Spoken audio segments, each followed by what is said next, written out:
world is carefully managed and strategically planned. You're just real. He should say something smooth, something romantic. Instead, what came out was, I really want to kiss you right now. Vivian laughed. So do it. He did. It was awkward at first. The car was cramped, the gear shift was in the way, and they bumped noses once before getting the angle right. But then it wasn't awkward at all. It was warm and real and tasted like mango and possibility. When they finally pulled apart, Vivian was smiling. Okay, that was worth waiting for. Yeah? Definitely yeah. They sat there for a moment, foreheads touching, breathing the same air. Then Vivian's phone rang, shattering the moment. She pulled it out, glanced at the screen, and sighed. I have to take this. It's Singapore. At 8 p.m. on a Sunday? International markets don't care about weekends, remember? She answered the call. This is Vivian Hart. Her expression shifted immediately. All business, sharp and focused. She listened for a moment, then said something in what sounded like Mandarin. Ethan couldn't understand the words, but he could hear the authority in her tone. She hung up a minute later, looking tired. I'm sorry, the acquisition I told you about, there's a problem with the contracts. I need to get home and get on a video call. No worries. I'll grab an Uber back to my truck. Don't be ridiculous. I'll drive you. She slid into the driver's seat and Ethan moved to the passenger side. But I might need to drop you off and run. Totally fine. Go save your empire. She smiled, but it didn't reach her eyes. Some empire. Can't even make it through a Sunday without a crisis. They drove in silence, the easy comfort from earlier replaced by something heavier. When she pulled up next to his truck in the marina parking lot, Vivian kept the engine running. Thank you for today, she said. I mean it. I needed this. Me too. He unbuckled his seatbelt, hesitating. Can I see you again? Like, soon? How about Wednesday? There's an event I have to go to, corporate fundraiser thing. It'll be boring and full of people I can't stand, but maybe it'll be better if you're there. Ethan's stomach dropped. Is this a black tie thing? Unfortunately, but you don't have to wear a tux. A suit is fine. Vivian, I don't own a suit. She blinked. Oh, right. Well, we can... I'm not showing up to your corporate event in khakis and a button-down. That's not fair to you. I don't care what you wear, but everyone else will. They'll look at me and see exactly what I am, someone who doesn't belong. Ethan, I should go. You've got your call. He opened the door, suddenly desperate to be out of the car. Thanks for today. It was great. Wait. But he was already out, closing the door before she could finish. He got in his truck and started the engine, not looking back as the Jaguar sat idling in the parking lot. By the time he pulled onto the road, she was gone. His phone buzzed before he made it home. Vivian, I'm sorry. I shouldn't have assumed you'd be comfortable with that kind of event. He stared at the message for a long moment before responding. It's not your fault. I just don't want to embarrass you. You couldn't. You don't know that. I do, but I understand if it's too much. He didn't respond. What could he say? That he was terrified of walking into a room full of wealthy people who'd take one look at his Goodwill suit and know exactly where he belonged? That the thought of being Vivian's charity case made him want to punch something? When he got home, Sarah was waiting with Sophie on his couch. How was it? His sister asked, then caught his expression. What happened? Nothing. It was fine. Dad kissed her, Sophie announced. I can tell because you have that look. What look? The I kissed someone look. Your face is all weird. Sarah studied him. Sophie, go play in your dad's room for a minute. But now, please. Sophie huffed, but obeyed, and Sarah waited until the bedroom door closed before turning back to Ethan. What actually happened? He sank onto the couch. She invited me to some corporate fundraiser. Black tie.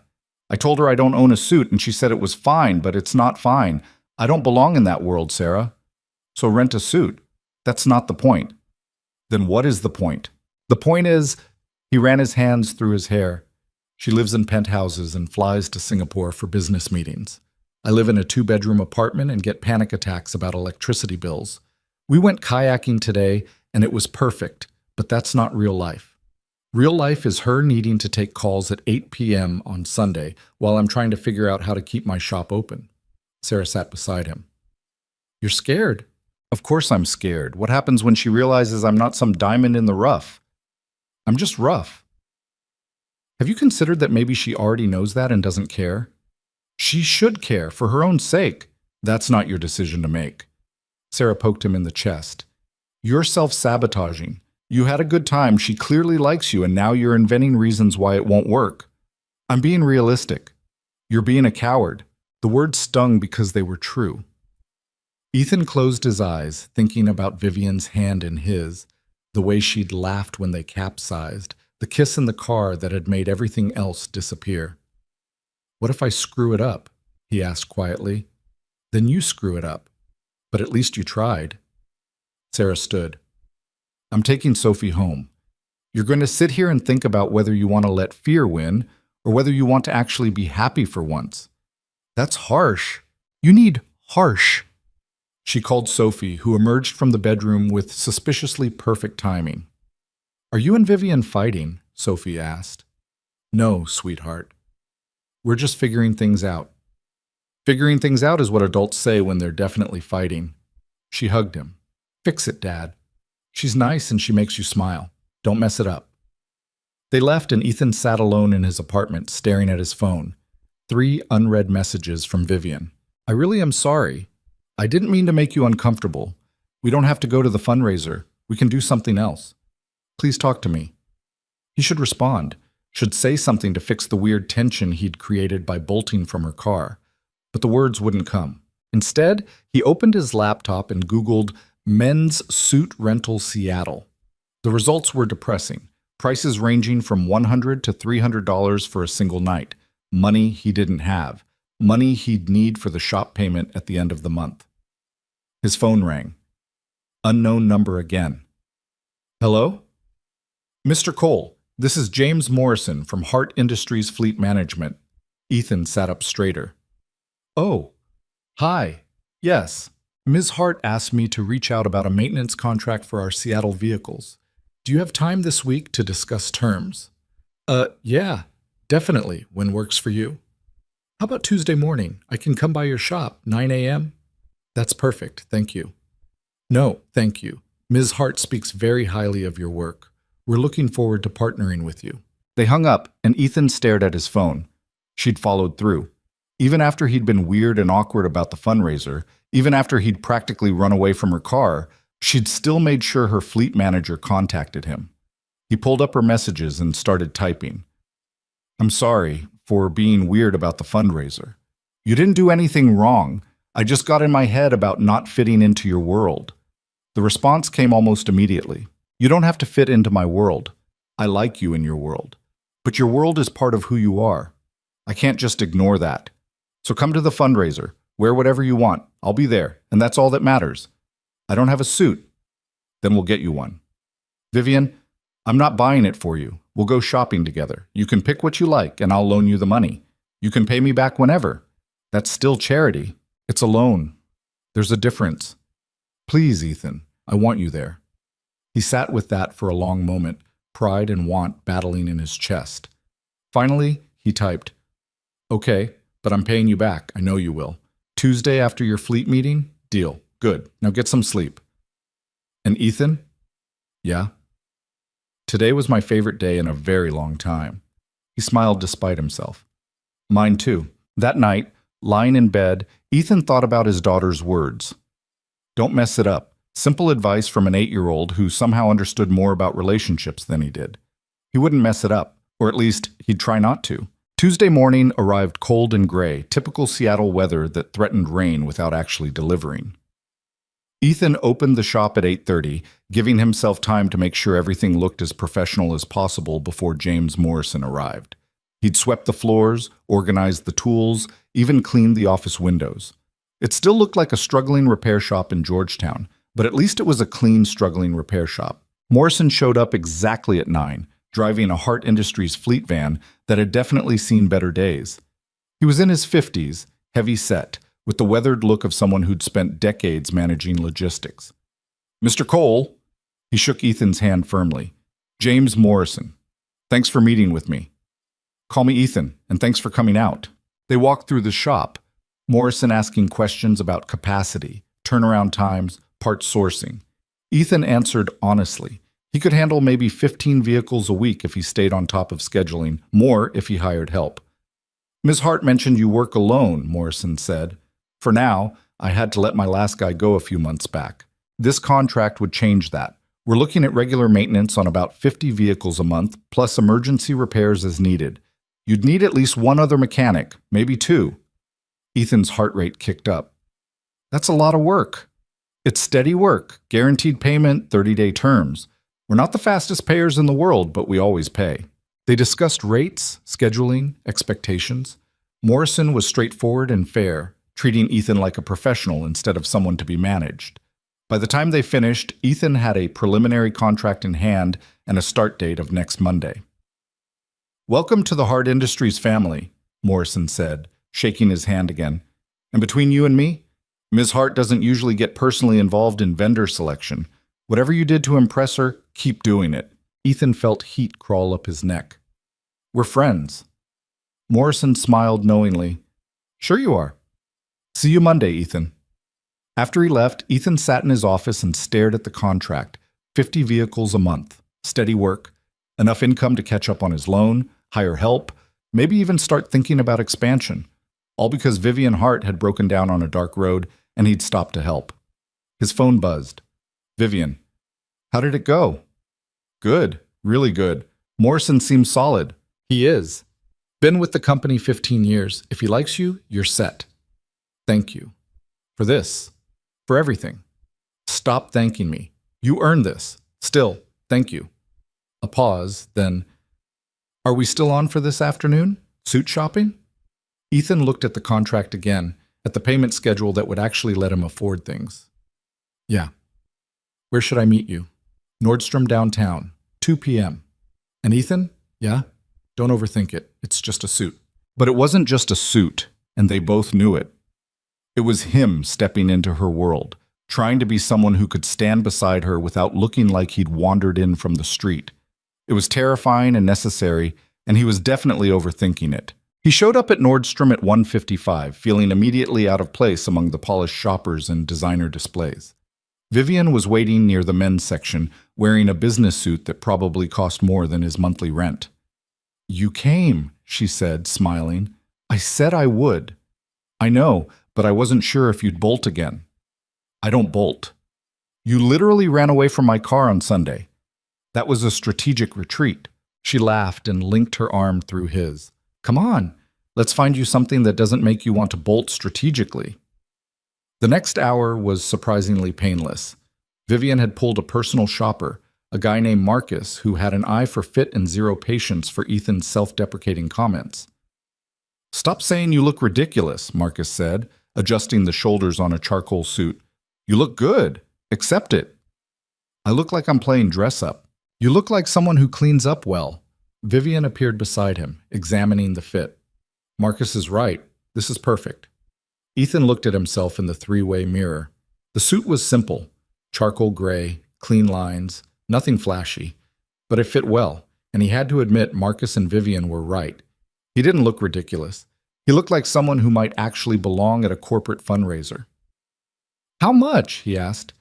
Marcus quoted a number that made Ethan's stomach drop. That's Yamosram. It's what good suits cost, Vivian said gently. And you'll get years out of it. Job interviews, Sophie's future graduations, weddings. Still a lot. Which is why I'm loaning you the money. We talked about this. They bought the suit, plus a white shirt and a tie that Vivian picked out over his protests. When the total rang up, Ethan made a mental note of the exact amount. He'd pay her back. Every penny. They walked out of Nordstrom into late afternoon drizzle. Ethan carrying his purchases in a Nordstrom bag that felt both exciting and completely foreign. Thank you, he said, for helping with this. You've thanked me 3 times already. I mean it, though. Vivian stopped walking and turned to face him. I know you do, and I need you to understand something. I'm not doing this because I feel sorry for you. I'm doing it because I want you at that fundraiser, with me. Because being around you makes everything else bearable. Even boring corporate events? Especially boring corporate events. He kissed her right there on the sidewalk, not caring about the shoppers hurrying past or the rain starting to pick up. When they pulled apart, Vivian was smiling. "Wednesday," she said, 7 p.m. "I'll pick you up. I'll be ready." "I know you will." She kissed him once more, then disappeared into the parking garage, leaving Ethan standing on the sidewalk with a Nordstrom bag and the feeling that his life had just shifted in a direction he hadn't seen coming. He drove home through rush hour traffic, his phone buzzing with a message from Sophie via Sarah's phone. "Did you get a fancy suit?" "I did. Are you going to look handsome?" "I'm going to look uncomfortable, but maybe handsome too. Take pictures. I want to see." "Deal." Wednesday night, a corporate fundraiser. Vivian Hart on his arm, and a room full of people who'd know exactly what he was the moment he opened his mouth. He should be terrified. Instead, he was just excited to see her again. Wednesday arrived with the inevitability of a deadline Ethan couldn't postpone. He spent the morning at the shop working through a backlog of oil changes and trying not to think about the evening ahead. Sophie had convinced Sarah to let her stay over so she could help him get ready, which meant his apartment was currently occupied by an 8-year-old fashion consultant with strong opinions. "The tie is crooked," Sophie announced from where she sat on his bed, watching him struggle with the knot for the third time. "I know it's crooked. I'm trying to fix it. You're making it worse. Let me help." "You're 8. You don't know how to tie a tie. YouTube does." She held up Sarah's phone, displaying a tutorial video. "See? Over, under, through the loop." Ethan gave up and let his daughter talk him through the steps, following the video's instructions, while Sophie provided commentary. By the 4th attempt, the tie actually looked presentable. "There," Sophie said with satisfaction. "Now you look fancy." He examined himself in the bathroom mirror. The charcoal suit fit perfectly, the white shirt was crisp, and the tie, thanks to YouTube and Sophie, looked almost professional. But the face staring back at him still looked like a mechanic playing dress-up. "I don't know if I can do this, Soph." "Yes, you can. You're brave." "I'm really not." "You are. You fix broken things even when they're scary. You helped that lady in the rain even though you were late. You're the bravest person I know." Ethan pulled his daughter into a hug, breathing in her strawberry shampoo and wondering what he'd done to deserve a kid this perceptive. "When did you get so wise?" "I've always been wise. You just never listen." Sarah appeared in the doorway, phone in hand. "Okay, I need photos before Vivian gets here. Stand by the window." "Sarah, non-negotiable. Sophie wants pictures, and what Sophie wants, Sophie gets." They spent 10 minutes taking photos that would probably never see the light of day, Sarah directing him like a professional photographer while Sophie critiqued his poses. By the time the doorbell rang at 6:50, Ethan was equal parts relieved and terrified. He opened the door and forgot how to breathe. Vivian stood in the hallway wearing a floor-length black dress that somehow managed to be elegant and devastating at the same time. Her hair was pulled back, revealing a neck that Ethan suddenly wanted to kiss, and her makeup was subtle but perfect. "Wow," he managed. "Yeah?" She smiled, a bit uncertain. "It's not too much?" "It's perfect. You're perfect. You clean up pretty well yourself." She stepped inside and Sophie immediately launched herself forward. "You look like a princess. A CEO princess." Vivian laughed. "Thank you, Sophie. That's the look I was going for." Sarah emerged from the kitchen, took one look at them together, and grinned. "Okay, I need a picture of both of you, for the record books. Sarah, we're going to be late. 30 seconds, stand together." They posed awkwardly by the door while Sarah snapped photos and Sophie provided direction. When they finally escaped to the hallway, Ethan felt like he'd just survived a red carpet premiere. "Your family is intense," Vivian said as they walked to the elevator. "They mean well. Sophie's been planning my outfit since Monday." "She did a good job. That tie is perfect. YouTube helped." The Jaguar was waiting in the parking lot, and Ethan held the passenger door open for Vivian before walking around to the driver's side. She'd already offered him the keys without asking, like she knew he'd need something familiar to hold on to tonight. The fundraiser was being held at the Seattle Art Museum, which meant downtown traffic and valet parking and the kind of entrance that made Ethan's palms sweat. He handed the keys to a valet who looked about 19 and probably made more in tips than Ethan made in a week. "Ready?" Vivian asked, linking her arm through his. "Not even a little bit." "Good. Honesty is refreshing." She squeezed his arm. "Just stay close to me and smile when people talk. You'll be fine." They walked through the museum's grand entrance into a space that had been transformed into something out of a magazine spread. Crystal chandeliers, ice sculptures, servers circulating with champagne, and appetizers that probably had French names Ethan couldn't pronounce. Everyone was dressed in formal wear that made his Nordstrom suit look budget. "This is insane," he murmured. "This is normal." Vivian grabbed 2 glasses of champagne from a passing server. "For them, anyway. Drink. It helps." He took a sip and immediately regretted it. The champagne was dry and expensive and tasted like regret. "You hate it," Vivian observed. "It's very bubbly. There's a bar in the corner. They have beer if you want something less pretentious." "Yes, please." They made their way through the crowd, Vivian stopping every few feet to greet people Ethan didn't recognize. Board members, investors, CEOs of companies he'd seen advertised during football games. Everyone wanted a moment with Vivian Hart, and she navigated the conversations with practiced ease. Ethan got his beer, a local IPA that tasted infinitely better than the champagne, and stood slightly behind Vivian, trying to be invisible while she conducted business disguised as small talk. "Vivian, darling," a woman in her 60s approached, dripping in diamonds. "I haven't seen you since the Grayson acquisition. How did that turn out?" "Exactly as projected, Helen. We finalized last month." "Brilliant. And who's this?" Helen's gaze landed on Ethan with the kind of assessment that made him feel like livestock at auction. "This is Ethan Cole, Ethan, Helen Bradshaw. She sits on our board. Nice to meet you." Ethan shook her hand, very aware of his calloused palms against her soft skin. "Cole," Helen repeated, like she was filing it away for later research. "What do you do, Ethan?" "I'm a mechanic. I own a repair shop in Georgetown." Helen's eyebrows rose slightly. "How industrious." "Vivian, I need to steal you for a moment. There's someone from the Times who wants to discuss the expansion." "I'll be right there." Vivian turned to Ethan.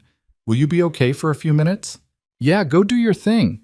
She kissed his cheek and disappeared into the crowd with Helen, leaving Ethan standing alone with his beer, surrounded by people who probably owned vacation homes worth more than his entire existence.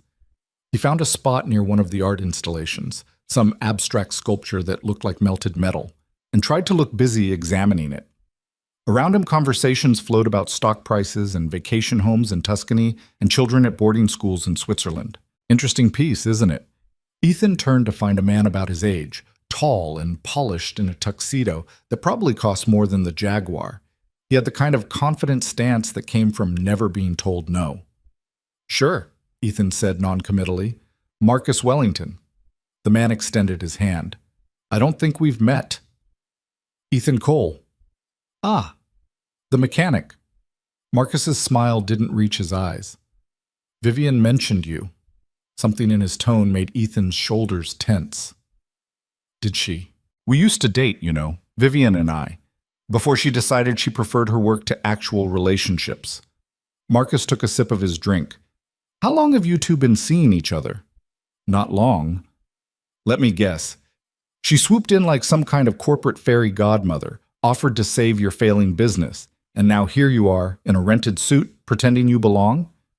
Ethan's grip tightened on his beer bottle. "It's not rented." "My apologies." "Bought, then. With her money, I'm assuming?" "With money I borrowed and will pay back." "Of course." Marcus's smile widened. "That's what she does, finds broken things and tries to fix them. Last year it was a nonprofit in Tacoma. Year before that, some artist in Portland. She gets bored eventually and moves on to the next project." "I'm not a project." "Aren't you? Think about it. Struggling mechanic, single father, shop on the verge of foreclosure. You're exactly the type of charity case that makes her feel better about having more money than sense." Heat crawled up Ethan's neck, but he kept his voice level. "You sound like someone who got dumped and never got over it." Marcus's expression went cold. "I broke up with her." "Sure you did. Because she's incapable of caring about anything except her company. You think you're special? You think she actually sees you as anything other than a distraction from quarterly reports?" Marcus leaned in slightly. "She'll get tired of playing mechanic's girlfriend, and when she does, you'll be exactly where you were before, except now you'll have debt to her on top of everything else." Ethan wanted to throw his beer in Marcus's smug face. wanted to defend Vivian, defend himself, defend whatever fragile thing they were building together. But part of him, the scared, practical part that had been whispering doubt since the beginning, wondered if Marcus was right. "Thanks for the advice," he said tightly. "I'll keep it in mind." "You do that." Marcus straightened his cufflinks. "And when she inevitable moves on, don't say I didn't warn you." He walked away, disappearing into the crowd, and Ethan stood alone by the melted metal sculpture, feeling like he'd been punched in the stomach. Because what if Marcus was right? What if this whole thing, the dates, the contract, the suit, was just Vivian trying to fix something broken? What if he was exactly what Marcus said, a charity case that made her feel better about her wealth? "There you are." Ethan turned to find Vivian approaching, looking relieved. "I thought I'd lost you. Helen talks forever about absolutely nothing. Are you okay? You look pale." "I'm fine, just not used to this crowd." "Yeah, there are a lot." She took his hand, her fingers warm against his. "Come on. There's someone I want you to meet. The director of the children's hospital we're supporting tonight. She's actually interesting, unlike most people here." But Ethan couldn't shake Marcus's words as Vivian led him through the crowd. Charity case. Project. Distraction. They spent the next hour circulating, Vivian introducing him to what felt like hundreds of people whose names he immediately forgot. Most were polite but distant, clearly unsure what to make of the mechanic on Vivian Hart's arm. A few were openly curious, asking about his shop like it was some kind of exotic specimen they'd never encountered before. Dinner was served in the museum's grand hall, a 5-course meal that Ethan picked at while conversations about market trends and political donations swirled around him. Vivian sat beside him, occasionally squeezing his hand under the table when she sensed him tensing. "You're doing great," she whispered during a lull. "I'm sitting here nodding while people talk about things I don't understand. That's 90% of these events. Nobody actually knows what they're talking about. They're just better at pretending." After dinner, there were speeches. The museum director, the hospital director, someone from the mayor's office. Ethan tuned most of it out, watching instead the way Vivian's expression shifted when she thought no one was looking. Tired, lonely, like she was performing a role she'd perfected but never really wanted. The dancing started around 9:30, a live band playing standards that Ethan vaguely recognized from his grandmother's record collection. Couples filled the dance floor, swaying in practiced rhythm. "We should dance," Vivian said. "I don't know how." "Neither do half the people out there. Come on." She pulled him onto the floor before he could protest, and they found a spot near the edge where Ethan hoped his incompetence would be less visible. Vivian placed his hand on her waist, took his other hand in hers, and started swaying. "Just follow my lead," she said. "You'll be fine." He wasn't fine. He stepped on her foot twice in the first 30 seconds, apologizing profusely while she laughed. "Relax," she said. "It's just dancing." "Easy for you to say. You're not the one stepping on people." "I've had lessons since I was 6. You're doing fine for someone who's learning on the fly." They found a rhythm eventually, swaying more than actually dancing, but it worked. Ethan was hyper-aware of her hand in his, the warmth of her waist under his palm, the way she fit against him despite the 4-inch height difference created by her heels. "Thank you for coming tonight," Vivian said quietly. "I know this isn't your scene." "It's really not." "But you came anyway." "You asked me to." She looked up at him, and something shifted in her expression. "Ethan, Ms. Hart, may I cut in?" Marcus appeared beside them, wearing that same confident smile. Vivian's expression went cold. "Marcus? No, you may not. Just one dance, for old time's sake." "We don't have old times. We have a past I'd rather forget." "That's harsh, Viv." "Don't call me that." She tightened her grip on Ethan's hand. "We were just leaving, actually." "Really? It's barely 10. The Vivian Hart I knew never left events early, too worried about offending donors." Marcus turned to Ethan. "Has she told you yet? About how work always comes first?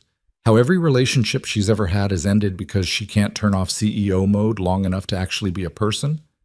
"Marcus, that's enough," Vivian said sharply. "I'm just trying to help the guy out. He should know what he's getting into. The late-night calls, the canceled plans, the way she'll choose a board meeting over your birthday every single time."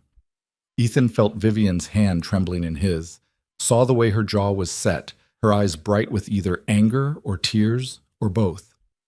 And something in him snapped. "You know what I think?" Ethan said, his voice calm. "I think you're a bitter asshole who can't handle that she's moved on." Marcus's eyebrows rose. "Excuse me? You heard me. She dumped you, and yeah, I'm sure she dumped you, not the other way around, and you never got over it. So now you're standing here trying to sabotage whatever she has with me, because if you can't have her, nobody should. You don't know what you're talking about. I know exactly what I'm talking about. I know cars, and when an engine is making noise, it's usually because something's broken and trying to compensate. That's you. Broken and loud." Several nearby couples had stopped dancing to watch. Marcus's face was turning red. "You're comparing me to a broken engine?" "Yeah, specifically a blown head gasket. All noise, no substance, and expensive to fix." Ethan stepped closer, still holding Vivian's hand. "She's not a project or a charity case or whatever narrative you're selling yourself. She's a person who actually gives a damn about the people in her life. And if you couldn't see that when you had her, that's your failure, not hers." Marcus looked like he was about to say something, then apparently thought better of it. He turned and walked away, disappearing into the crowd with whatever dignity he had left. Ethan turned back to Vivian, who was staring at him with wide eyes. "Did you just compare my ex-boyfriend to a blown head gasket?" It was the best metaphor I could think of on short notice. She started laughing, real, helpless laughter that made several people glance over. "That was the most absurd thing I've ever heard. But it worked. It absolutely worked." She pulled him close, not dancing anymore, just holding him. "Thank you for that, for defending me." He was being an asshole. He was. But most people just let him talk. You actually shut him down. They stood there on the dance floor, other couples swaying around them, and Ethan realized something. Marcus's words had gotten under his skin because part of him believed them. But watching Vivian laugh, feeling her relax against him, he understood that the fear was his, not hers. She wasn't trying to fix him. She was just trying to be with him. "Can we leave?" Vivian asked quietly. "I know it's early, but I've smiled at enough people for one night. Please, I've been ready to leave since we got here." They collected their coats and slipped out through a side entrance, avoiding the main crowd. The valet brought the Jaguar around, and Ethan tipped him with the last of his cash before sliding into the driver's seat. "Where to?" he asked. "Anywhere but here." He drove aimlessly through Seattle's downtown streets, the city lights reflecting off rain-slicked pavement. Vivian had kicked off her heels and was sitting sideways in the passenger seat, watching him with an expression he couldn't quite read. "You're quiet," he said. "I'm thinking." "About?" "About how you just humiliated Marcus Wellington in front of half of Seattle's business elite, using a car metaphor." "Was that bad? I probably shouldn't have." "It was perfect." She reached over and took his hand. "Nobody's ever stood up for me like that before." "Really? You're Vivian Hart. You have lawyers and bodyguards, and I have people who protect my business interests. That's different from someone protecting me." She squeezed his hand. Marcus was right about one thing. "I do choose work over relationships. I have for years. It's easier than risking getting hurt." Ethan pulled into an empty parking lot overlooking Elliott Bay, killed the engine, and turned to face her. "What changed?" "You did. Showing up on that rainy road, fixing my car without wanting anything, looking at me like I'm just Vivian, not Hart Industries." She unbuckled her seatbelt and shifted closer. "I'm terrified of this, Ethan. Of us. Because if I let myself care about you and it doesn't work out, I don't know how to come back from that." "Join the club." "I'm terrified too." "Of what?" "That Marcus is right. That you're going to wake up one day and realize you can do better than a broke mechanic who can barely keep his shop open." "Is that what you think? That this is about charity? Isn't it? You're offering me contracts, buying me suits, loaning you money for a suit, and the contract is business, not charity. Morrison would have told me if your shop couldn't handle the work." She cupped his face with both hands. "I'm not trying to fix you, Ethan. I'm trying to be with you. There's a difference. What if I screw this up? What if I'm not enough? Then we'll deal with it. But I'm tired of being afraid of what might happen. I want to try. With you." He kissed her then, tasting champagne and lipstick and the kind of honesty that only came from people who'd stopped pretending. When they finally pulled apart, both breathing hard, Vivian was smiling. "Take me home," she said. "Your place or mine?" "Mine. I want you to see where I actually live, not just where I work." She directed him to a high-rise in Belltown, one of those glass and steel towers that scraped the Seattle sky. The parking garage was all concrete and security cameras, and Ethan felt distinctly out of place parking the Jaguar between a Tesla and a Porsche. The elevator required a key card to access the penthouse level. They rode up in silence, Vivian leaning against him, her head on his shoulder. "Fair warning," she said as the doors opened directly into her apartment. "It's not exactly homey." That was an understatement. The penthouse was all floor-to-ceiling windows and modern furniture that looked expensive and uncomfortable. The view of Seattle's skyline was stunning, but the space felt cold, unlived in. "You're right," Ethan said. "This isn't homey. I'm never here long enough to make it homey. I sleep, shower, change clothes, and go back to work." She walked to the windows, looking out at the city. "I bought it because my realtor said it was a good investment. I've lived here 3 years and I still don't know my neighbors." Ethan joined her at the window. "That's depressing." "I know." "You should get plants or something. Art on the walls, maybe some photos." "I have art. It came with the staging when I bought the place." "That doesn't count as art. That's just expensive wallpaper." She laughed. "You sound like Sophie." "Sophie's smart." They stood at the window looking out at the city lights, and Ethan wrapped his arm around her waist. She leaned into him, and for a moment everything was quiet except the distant hum of traffic far below. "I don't want this," Vivian said quietly. "The apartment? This life. Working 80 hours a week, coming home to empty rooms, measuring success by quarterly earnings." She turned to face him. "I want what you have. Sophie waiting for you at home, your sister checking in, a life that's messy and real and actually matters. My life is barely held together by good intentions and duct tape." "I know, but at least it's a life. This is just existing." Ethan pulled her close, feeling her heartbeat against his chest. "So change it." "It's not that simple." "Why not?" "Because the company needs me. The board, the employees, the shareholders." "What about what you need?" She didn't answer, just buried her face against his shoulder. They stood like that for a long time. Two people from completely different worlds trying to figure out if the space between them could ever actually close. "Stay tonight," Vivian said finally. "Please, I don't want to be alone." "Okay." She led him to the bedroom, which was just as sterile as the rest of the apartment. They kicked off their shoes and collapsed onto the bed fully clothed, too tired to do anything except hold each other. "This isn't what I expected," Ethan said. "What did you expect?" "I don't know. Something more dramatic, passionate speech, grand gesture, that kind of thing." "Real life is messier than movies." "Yeah, it really is." They fell asleep like that, still in their formal clothes, Vivian's head on his chest and his arm around her waist. When Ethan woke up a few hours later, he found her already awake, watching him in the dim light from the windows. "Hi," he said. "Hi, I was just thinking." "About?" "About how I want this to work. Us. I want it so badly it scares me." "Me too. But I don't know how to balance everything. The company, the board expectations, the fact that my life is scheduled down to 15-minute increments. So we figure it out together." She smiled, but it was sad. "You make it sound so simple." "It is simple. We both want this. Everything else is just logistics." "Logistics like me working 16-hour days and you having a daughter who needs her father?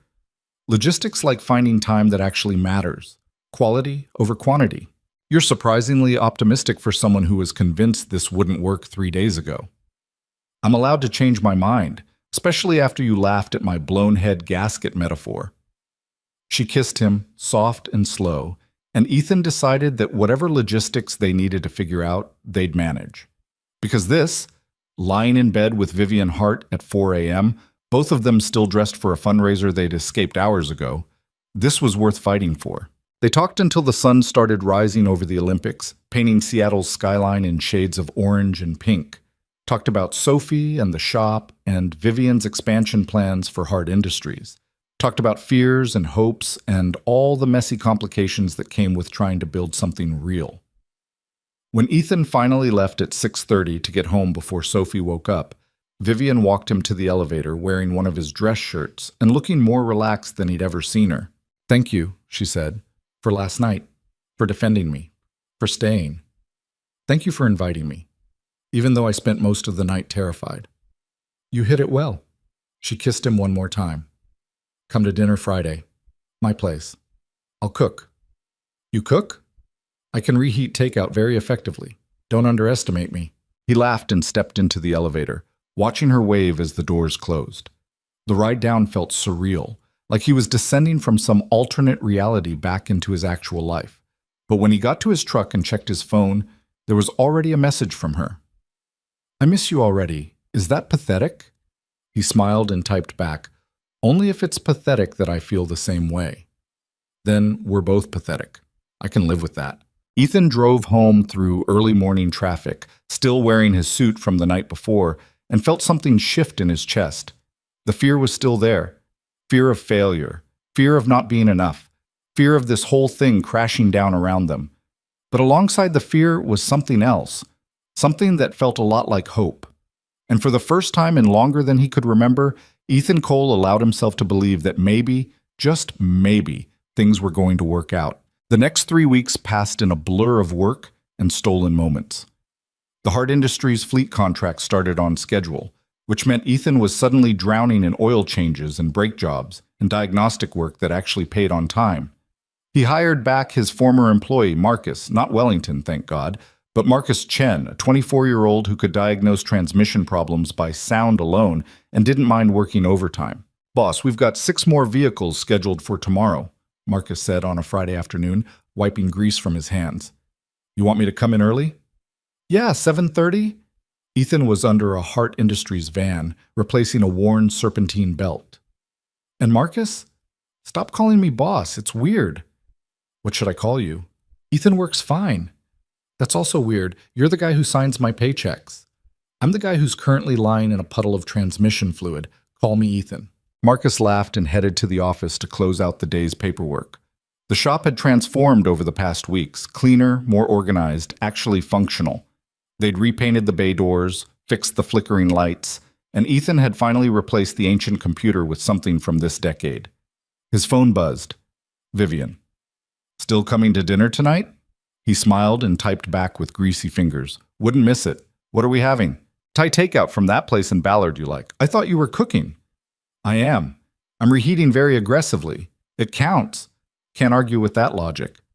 "Pick up Sophie at 6, be there by 7? "Perfect. She can help me set the table. I've been practicing my hostess skills." Ethan finished the belt replacement, closed up the van, and locked the shop at 5:30. The drive to Sarah's house took 20 minutes through Friday traffic, and he found Sophie waiting on the porch with an overnight bag. "Finally!" She ran to the truck. "I've been ready for an hour.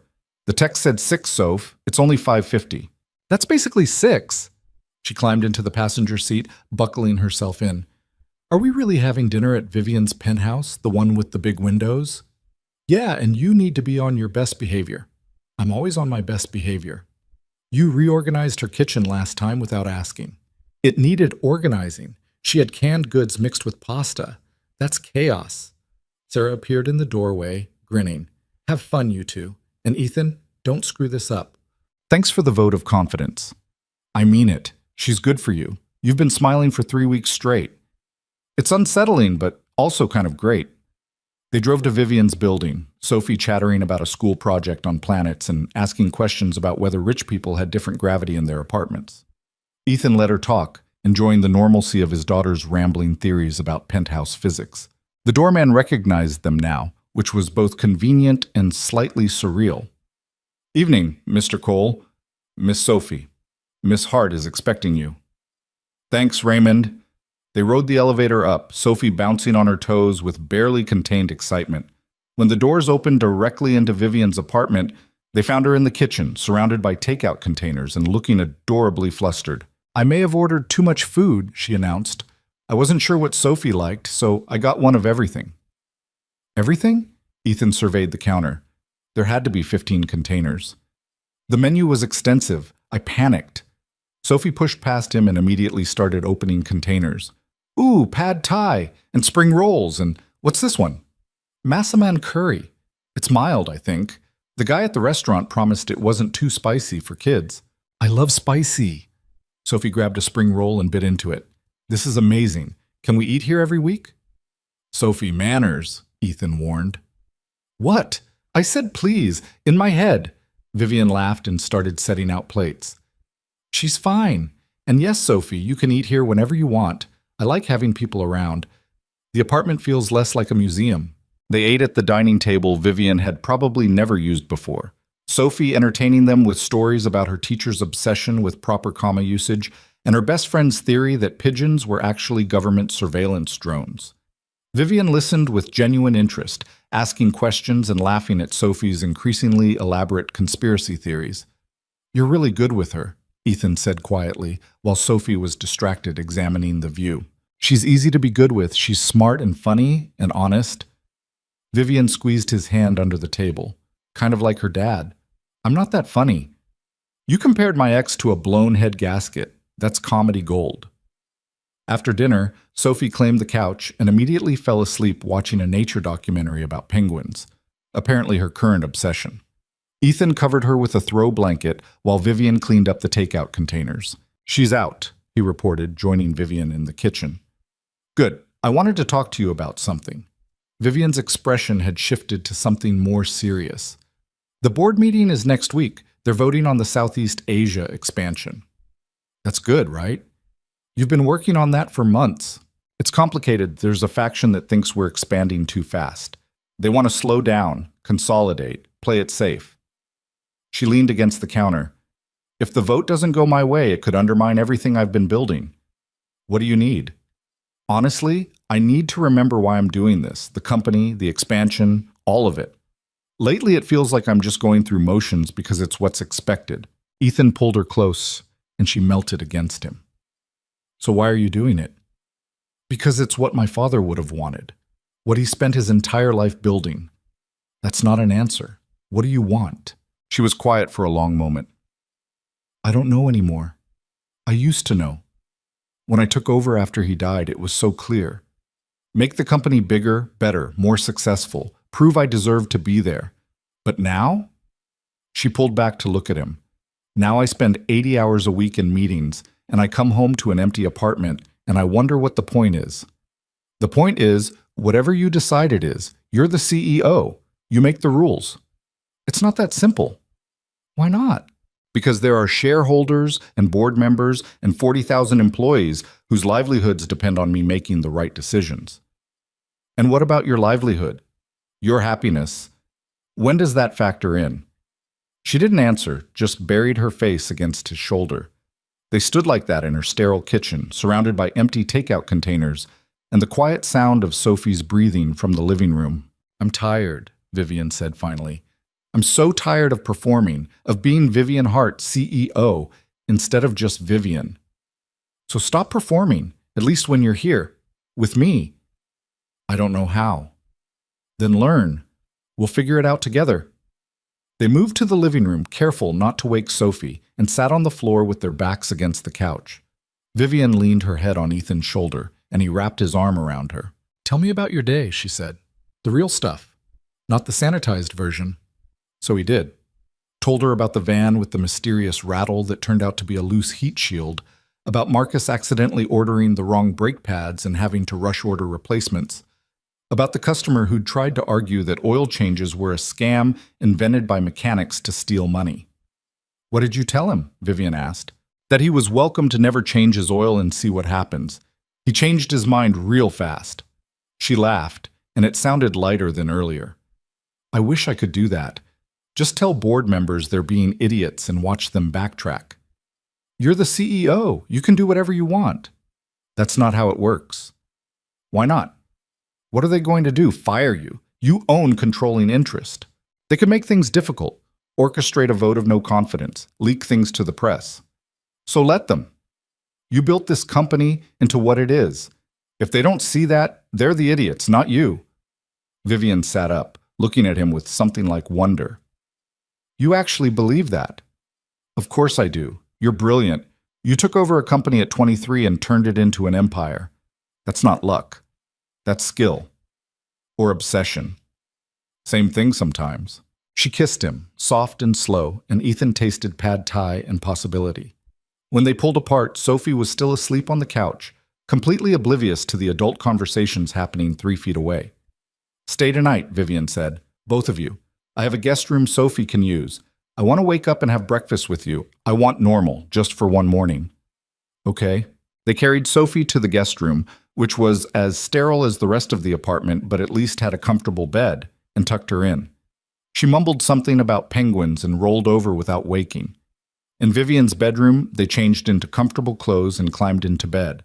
No dramatic declarations, no passionate scenes straight out of a movie. Just two people exhausted from their respective days, finding comfort in being close. Ethan? Vivian's voice was quiet in the darkness. Yeah? What if the board votes against the expansion? What if I fail? Then you fail. And you figure out the next move. That's what you do. You make it sound so simple. It is simple. Failing isn't the end of the world. It's just information. You adjust and try something different. She was quiet for a moment. Is that what you did? When your shop was failing? I didn't have a choice. I had Sophie depending on me. I couldn't afford to give up. But you wanted to. It wasn't a question. Ethan stared at the ceiling, feeling the weight of her understanding. Yeah, he admitted. There were days I wanted to just walk away. Sell the equipment, close up shop, get a job working for someone else. But then Sophie would ask me about my day, and I'd remember why I was fighting, not for me, for her. That's what I'm missing, a why that actually matters. So find one. I don't know where to start. Start with what makes you happy, not what's expected or what looks good on paper. What actually makes you happy? She rolled to face him, her expression barely visible in the dim light from the windows. This. You and Sophie in my apartment, Thai takeout at my dining table. Feeling like this place is actually a home instead of just somewhere I sleep between meetings. Then do more of this. It's not that easy. Why not? Because I have responsibilities, obligations. So do I. I have a kid, a shop, bills to pay, but I also have this, us, and I'm choosing to make room for both. You're choosing to make room for a relationship that's barely a month old? Yeah, because it matters. You matter. Vivian kissed him then, and there was something different in it.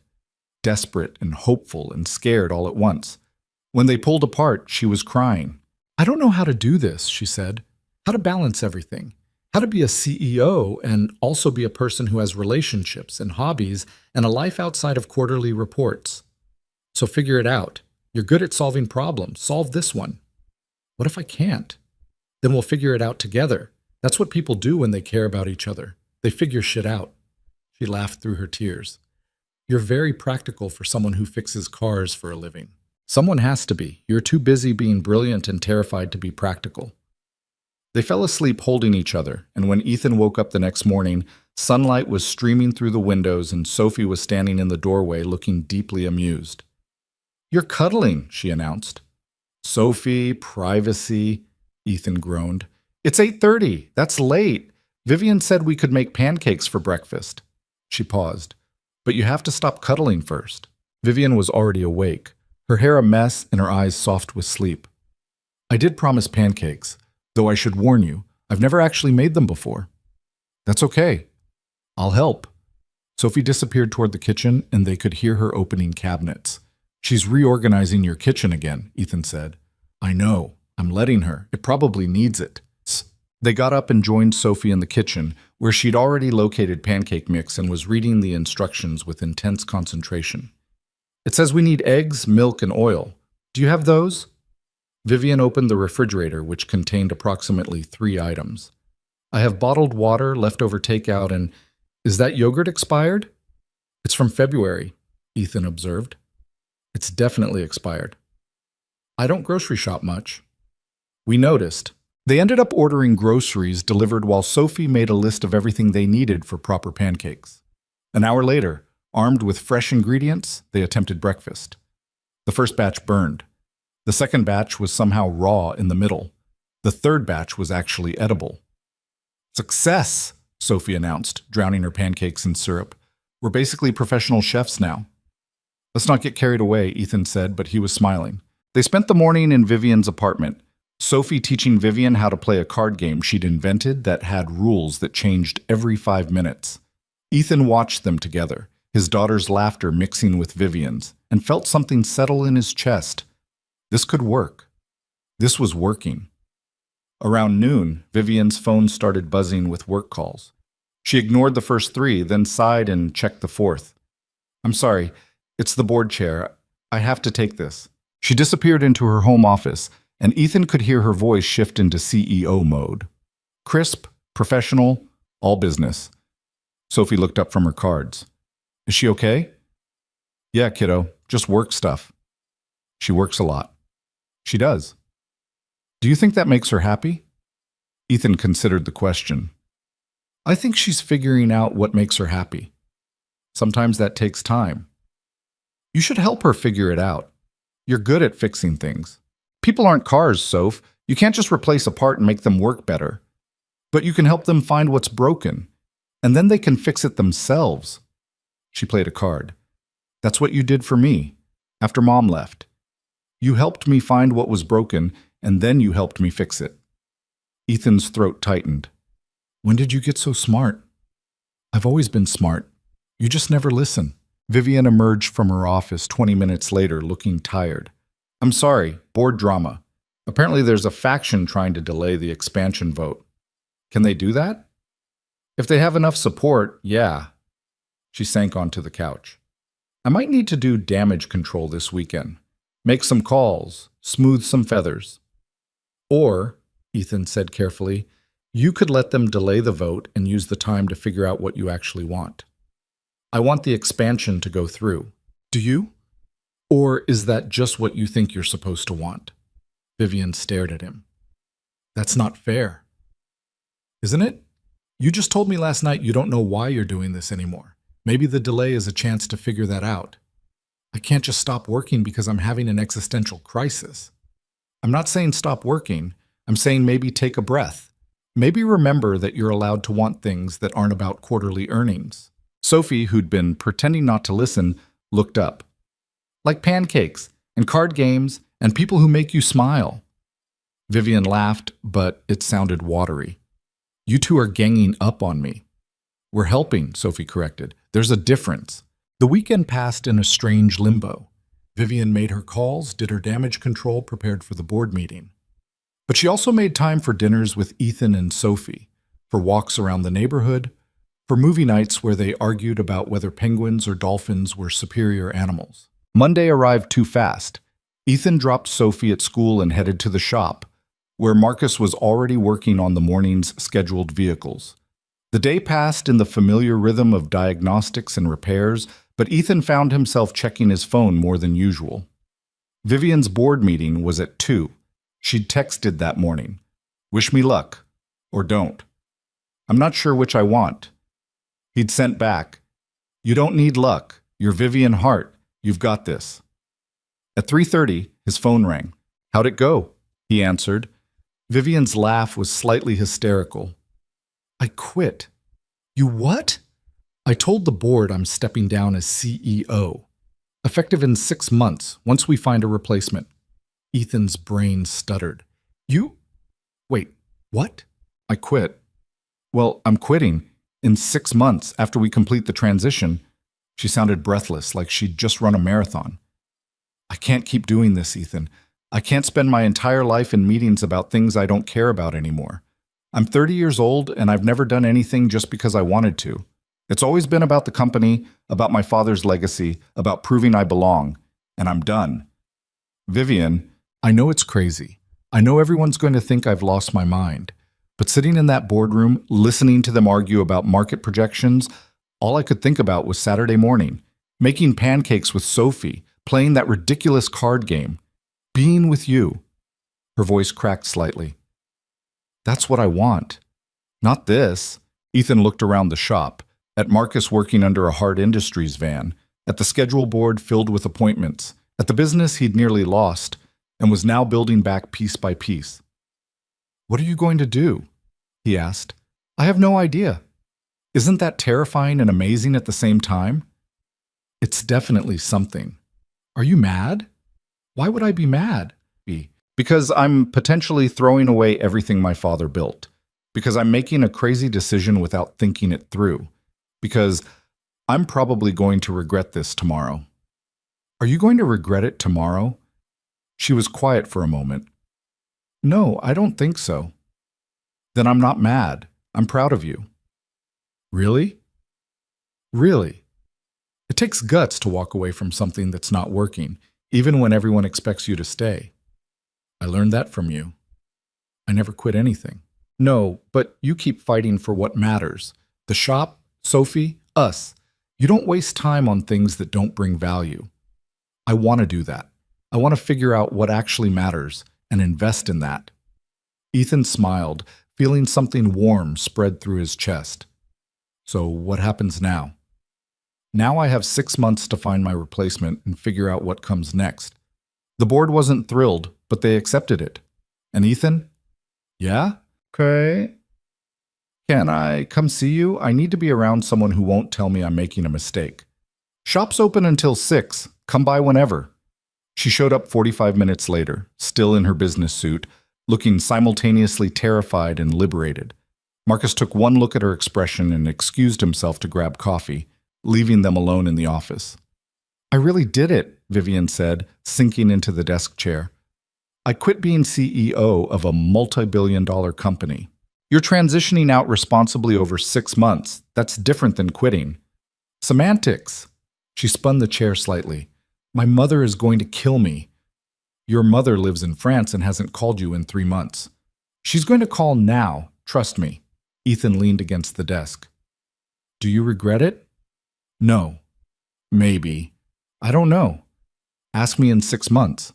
She looked up at him. "Is it crazy that I'm more excited than scared?" "No, I think that means you made the right decision." "What if I can't find a replacement? What if the company falls apart?" "Then it falls apart. But that's not your responsibility anymore. You're allowed to let go." She stood and wrapped her arms around him, burying her face against his chest. "How are you so calm about this?" "Because I've had practice failing. You're just getting started." She laughed into his shirt. "That's not comforting. It's honest."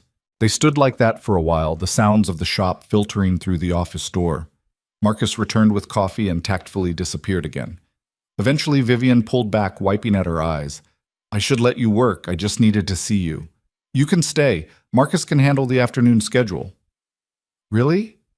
"Really. Come on." He took her hand and led her to the small break room behind the office. A cramped space with a microwave, a mini fridge, and a table that had seen better decades. They sat across from each other, drinking terrible coffee from styrofoam cups, and talked about everything and nothing. Vivian told him about the board members' reactions, the mix of shock and disappointment and grudging respect. Told him about the moment she'd announced her decision and felt something break free in her chest, like she'd been holding her breath for 10 years and could finally exhale. Ethan told her about the shop's growing success, about Marcus's terrible jokes, and the customer who'd sent a thank you card for honest service. Told her about Sophie's latest penguin obsession and Sarah's insistence that they have a proper family dinner soon. "I'd like that," Vivian said, "meeting your family properly, not just Sarah stopping by to drop off Sophie. Fair warning, Sarah will interrogate you. She's protective. I can handle protective sisters. I can't handle board meetings anymore, apparently, but sisters I can do." They talked until the shop closed, until Marcus stuck his head in to say goodnight, and Ethan realized it was past 6. They locked up together, Vivian watching as he went through the familiar routine of checking locks and setting alarms. "I never asked," she said as they walked to their cars. "How much do you still owe me?" "For the suit." Ethan pulled out his wallet and handed her a stack of bills. $437. That's everything." She stared at the money. "You didn't have to pay me back so fast." "I said I would. The Heart contract is paying well. I can afford to keep my promises." "Keep it.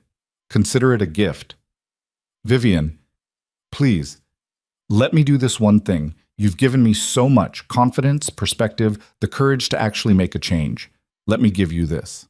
He hesitated, then took her hand instead of the money. How about this? You keep the money, and instead you come to dinner at my place tomorrow. Sophie wants to cook for you. She's planning a menu. Sophie's 8. What's she planning to cook? Spaghetti with a side of dinosaur-shaped chicken nuggets. She's very specific about her culinary vision.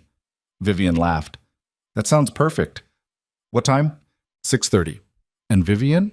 Don't bring wine or flowers or anything expensive. Just bring yourself. I can do that. She kissed him in the parking lot, under the flickering streetlight, and Ethan thought about how far they'd come from that rainy night when he'd stopped to help a stranger. How a broken-down Jaguar had somehow led to this moment, standing outside his shop with a woman who'd just quit her empire to figure out what actually mattered. The next evening, Vivian showed up at his apartment at 6:30 sharp, wearing jeans and a sweater and carrying nothing but a bottle of sparkling cider. For Sophie, she explained. It's fancy but not alcoholic. Sophie opened the door before Ethan could, already wearing an apron that was 3 sizes too big. You're here. Come see the kitchen. I've been cooking for an hour. The apartment smelled like tomato sauce and garlic bread, and Sophie had indeed been cooking. The spaghetti was slightly overcooked, the sauce was from a jar, and the dinosaur nuggets were exactly as advertised. But the table was set with care, complete with a construction paper centerpiece Sophie had made at school. This is amazing, Vivian said, examining the centerpiece. Did you make this? In art class. It's supposed to be flowers, but they look more like explosions. I tried. I love explosions. They're very artistic. They ate dinner together, Sophie dominating the conversation with theories about whether penguins could survive in space and detailed explanations of her science project. Vivian listened with genuine interest, asking questions and offering suggestions that Sophie considered seriously. After dinner, they played Sophie's invented card game, still with rules that changed constantly, and watched the penguin documentary that Sophie had now seen approximately 40 times. When Sophie finally fell asleep on the couch, Ethan carried her to bed and returned to find Vivian doing dishes. You don't have to do that, he said. I want to. This is nice. Normal. Everything my life hasn't been for years. You're going to have a lot more normal now. What are you going to do with 6 months of transition time? I honestly don't know. I've been CEO for so long, I don't remember what I liked to do before. She dried a plate, examining it like it held answers. Maybe I'll take a class, learn something completely impractical, or travel somewhere that isn't a business trip. Or you could just rest, figure out what makes you happy. Is it pathetic that what makes me happy is doing dishes in your kitchen while your daughter sleeps on the couch? If it's pathetic, then we're both pathetic, because this makes me happy too. She set down the plate and turned to face him. I'm falling in love with you. Is that crazy? We've only known each other a month. Ethan's heart kicked against his ribs. It's crazy, but I'm falling in love with you too, so we're in good company. What do we do now? We keep doing this. Dinners and dishes and card games with impossible rules. We figure it out as we go. I'm not good at figuring things out without a plan. Then we'll make a plan. Step 1, keep seeing each other. Step 2, see how it goes. Step 3, adjust as needed. That's a terrible plan. It's the only plan I've got. She kissed him, tasting like spaghetti sauce and possibility, and Ethan wrapped his arms around her, feeling the last of his doubts dissolve. This was real. This was working. This was worth every moment of fear and uncertainty. Over the next few months, they built something together that didn't fit any corporate structure or conventional timeline. Vivian spent her weekdays transitioning out of Heart Industries, training her replacement and handling board meetings with a patience she hadn't known she possessed. Her evenings and weekends were split between Ethan's cramped apartment and her slowly warming penthouse. The apartment got plants, art that Vivian actually chose instead of accepting from a stager. Photos of her and Ethan and Sophie at the aquarium at the park, making pancakes in her kitchen. The space transformed from a museum into a home, messy and imperfect and lived in. Ethan's shop continued to grow. The Heart Industries contract led to other contracts, word-of-mouth referrals, a reputation for honest work that actually spread. He hired a second mechanic, upgraded equipment, started thinking about expansion in concrete terms instead of impossible dreams. Sophie adjusted to having Vivian around with the easy acceptance of children who haven't learned to be skeptical yet. She taught Vivian about penguins and card games and the proper way to organize kitchen cabinets. Vivian taught Sophie about business and negotiation and the importance of knowing your worth. Sarah remained skeptical for exactly 2 weeks before declaring that Vivian was acceptable, assuming she doesn't break my brother's heart. Vivian accepted this with grace and won Sarah over completely by helping her navigate a complicated school district bureaucracy issue using corporate contacts and sheer determination. 6 months after the board meeting where Vivian had announced her resignation, she officially stepped down as CEO of Hart Industries. The company threw a farewell party that Vivian attended with Ethan and Sophie, making small talk with board members while Sophie entertained herself by rating the appetizers on a scale she'd invented. "The little sandwiches are a 7, Sophie informed a bemused board member. "But the shrimp things are a 2, too squishy." "Sophie, inside voice," Ethan reminded her. "This is my inside voice. My outside voice is much louder." Vivian gave her farewell speech at 9 p.m., thanking everyone for their support and introducing her replacement, a brilliant woman from their Singapore office who'd been Vivian's first choice. Then she found Ethan and Sophie near the dessert table. "Can we leave?" she asked. "I've smiled at enough people for a lifetime." "Please," Ethan agreed. "Sophie's been eating cake for 20 minutes. We need to leave before she discovers what a sugar high is." They escaped through a side door, Sophie carrying a plate of cookies she'd somehow convinced a waiter to give her, and drove back to Vivian's apartment. On the way, Vivian's phone buzzed constantly with congratulations messages and interview requests that she ignored. "You're really done," Ethan said. "I'm really done." She sounded lighter than he'd ever heard her. "As of midnight tonight, I'm officially unemployed." "How does it feel?" "Terrifying and amazing. Ask me tomorrow if I regret it." But tomorrow came, and the day after, and the weeks that followed, and Vivian never regretted it. She spent a month doing absolutely nothing except sleeping late and taking Sophie to school and learning to cook things that didn't come from takeout containers. Then she started volunteering at a local nonprofit that helped small businesses get financing, using her corporate knowledge for something that felt meaningful. She and Ethan settled into a rhythm that worked for them. Some nights at his apartment, some at hers. Sunday morning pancakes with Sophie. Friday date nights that sometimes involved fancy restaurants but more often involved Thai food and bad movies. Normal, messy, imperfect life that neither of them had experienced before. 8 months after that rainy night when Ethan had stopped to help a stranger, he woke up in Vivian's bed. Their bed now, really, since he spent more nights here than at his own apartment, and found her already awake, watching him. "This is creepy," he said. "How long have you been staring at me?" 5 minutes. "You snore." "I do not." "You absolutely do. It's adorable." He pulled her close, breathing in her shampoo and the coffee she'd clearly already had. "What time is it?" 7. "Sophie has that field trip today. We need to get her to school early." "Right, the zoo." He sat up, running a hand through his hair. "You're still coming to the shop thing this afternoon?" "The ribbon cutting?" "Of course. I wouldn't miss you officially opening the second bay." The expansion had taken 4 months, permits and construction, and Ethan's constant anxiety about whether he was making the right choice. But the shop needed it, and he could finally afford it, and today was the official opening. They picked up Sophie, who spent the entire drive to school explaining everything she knew about penguins in preparation for seeing the real ones at the zoo. When they dropped her off, she hugged them both and ran toward her waiting class. "She called me we," Vivian said quietly. "What?" "When she was talking about the penguins, she said we're going to see them. She included me." Ethan took her hand. "You're part of the we now. Get used to it." The ribbon cutting that afternoon was small, just Sarah and Sophie, Marcus and the shop's other employees, a few regular customers, and Vivian. The local news had offered to cover it, but Ethan had declined. This wasn't about publicity. It was about survival, growth, building something that mattered. Sophie got to cut the ribbon with oversized scissors, declaring the expansion officially awesome. They gave tours of the new bay, showing off the lift and the updated equipment and the office that was actually big enough for filing cabinets. "You did it," Vivian said quietly, while Sophie was distracted examining tools. "You saved the shop." "We did it. The Hart contract made this possible." "The Hart contract was just business. You made this possible by being too stubborn to give up." He kissed her right there in the shop, not caring that Sarah was watching with a knowing smile and Marcus was pretending not to notice. That evening, after Sophie was asleep and they were back at Vivian's apartment, Ethan found her on the balcony, looking out at Seattle's lights. "Penny for your thoughts," he said, joining her. "Just thinking about how different everything is from a year ago.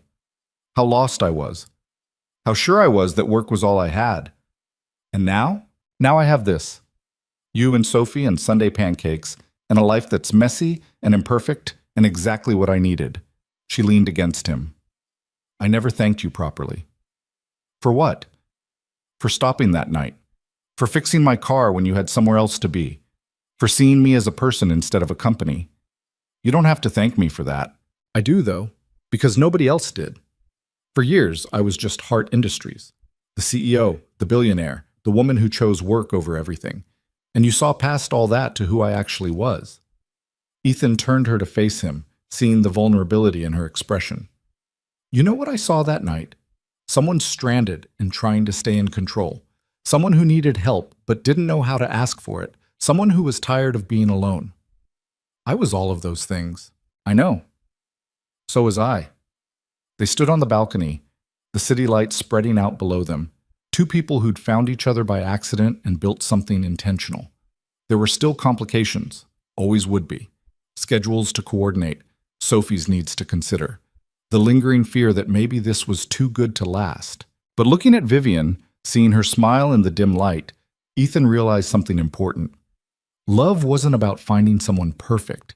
It was about finding someone worth the complications. Someone who made the messy parts of life bearable and the good parts better.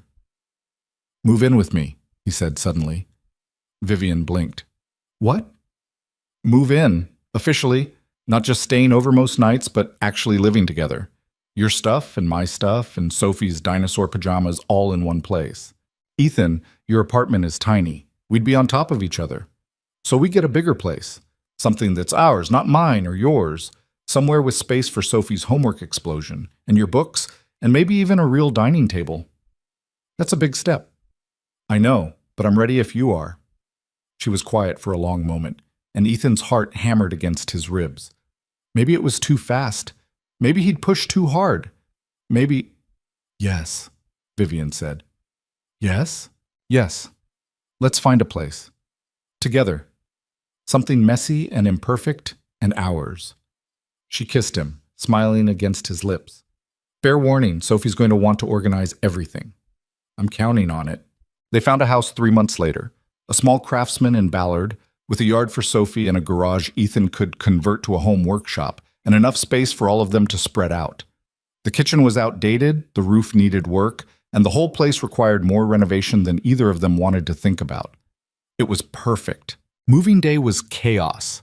Sarah directed traffic while Sophie marked boxes with her own organizational system that made sense to absolutely no one. Marcus showed up uninvited and helped move furniture while offering running commentary on their decorating choices. By the end of the day, they were exhausted, surrounded by boxes, eating pizza on the floor because they hadn't unpacked the table yet.